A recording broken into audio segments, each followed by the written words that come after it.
Assalamualaikum dan salam sejahtera.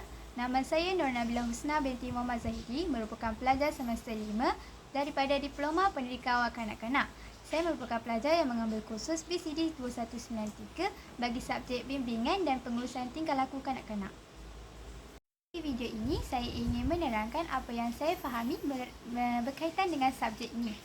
Dari apa yang saya faham, subjek ini merupakan satu subjek yang memberi fokus bagaimana untuk kami sebagai bakal pendidik membimbing dan mengurus tingkah laku kanak-kanak, dan bagaimanakah cara untuk kami sebagai bakal pendidik untuk mengenal pasti faktor-faktor yang mempengaruhi tingkah laku kanak-kanak serta memahami keperluan emosi, sosial dan perkembangan mereka. Sekian, terima kasih.